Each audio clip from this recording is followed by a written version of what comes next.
ಬೆಂಗಳೂರಿನ ಅಂಗಳದಲ್ಲಿ ನಡೆದ ಐಪಿಎಲ್ ಪಂದ್ಯದಲ್ಲಿ ಸನ್ ರೈಸರ್ಸ್ ಹೈದರಾಬಾದ್ ಟೀಮ್ ಅತ್ಯಂತ ದೊಡ್ಡ ಗೆಲುವು ಸಾಧಿಸಿದೆ. ಬರೋಬ್ಬರಿ 246 ರನ್ಗಳನ್ನು ಟಾರ್ಗೆಟ್ ಮಾಡಿ ಜಯಭೇರಿ ಬಾರಿಸಿದೆ. ರಾಜೀವ್ ಗಾಂಧಿ ಅಂತಾರಾಷ್ಟ್ರೀಯ ಸ್ಟೇಡಿಯಂನಲ್ಲಿ ನಡೆದ ಪಂದ್ಯದಲ್ಲಿ ಪಂಜಾಬ್ ಕಿಂಗ್ಸ್ ತಂಡದ ಕ್ಯಾಪ್ಟನ್ ಶ್ರೇಯಸ್ ಅಯ್ಯರ್ ಟಾಸ್ ಗೆದ್ದು ಮೊದಲ ಬ್ಯಾಟಿಂಗ್ ತೆಗೆದುಕೊಂಡರು. ಪಂಜಾಬ್ ಪರ ಓಪನರ್ಸ್ ಆದ ಪ್ರಿಯಾಂಶ್ ಆರ್ಯ ಕೇವಲ 13 ಎಸೆತದಲ್ಲಿ 4 ಸಿಕ್ಸರ್ ಇಂದ 36 ರನ್ ಹೊಡೆದು ಔಟಾದ್ರೆ, ಪ್ರಭಸಿಮ್ರನ್ ಸಿಂಗ್ ಕೇವಲ 23 ಬಾಲ್ಗಳಲ್ಲಿ 7 ಬೌಂಡರಿಗಳಿಂದ 42 ರನ್ಗೆ ಕ್ಯಾಚ್ ನೀಡಿ ಔಟಾದರು. ಬ್ಯಾಟಿಂಗ್ನಲ್ಲಿ ಘರ್ಜನೆ ಮಾಡಿದ ಶ್ರೇಯಸ್ ಕೇವಲ 23 ಎಸೆತಗಳಲ್ಲಿ 2 4, 5 ಅಮೋಘ ಸಿಕ್ಸರ್ಗಳಿಂದ ಅರ್ಧಶತಕ ಪೂರೈಸಿದರು. ನೆಹಾಲ್ ವಧೇರಾ 27 ರನ್ಗೆ ಔಟಾದರು. ಕೊನೆಯಲ್ಲಿ ಘರ್ಜಿಸಿದ ಮಾರ್ಕಸ್ ಸ್ಟೋನಿಸ್ ಕೇವಲ 11 ಬಾಲ್ಗಳಲ್ಲಿ 34 ರನ್ ಚಚ್ಚಿದರು. ಕೊನೆ ಓವರ್ನಲ್ಲಿ ಮೊಹಮ್ಮದ್ ಶಮಿಗೆ ಮಾರ್ಕಸ್ ಸ್ಟೋನಿಸ್ ಸತತ 4 ಸಿಕ್ಸರ್ಗಳನ್ನು ಬಾರಿಸಿದರು.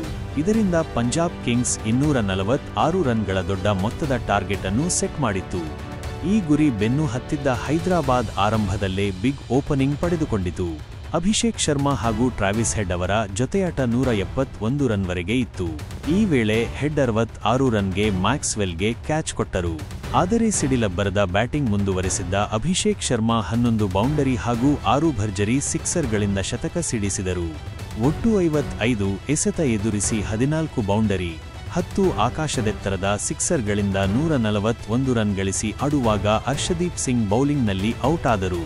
ಹೆನ್ರಿಚ್ ಕ್ಲಾಸಿನ್ 21 ಹಾಗೂ ಇಶನ್ ಕಿಶನ್ 9 ರನ್ಗಳಿಂದ ಹೈದರಾಬಾದ್ ತಂಡವನ್ನು ಗೆಲುವಿನ ದಡ ಸೇರಿಸಿದರು.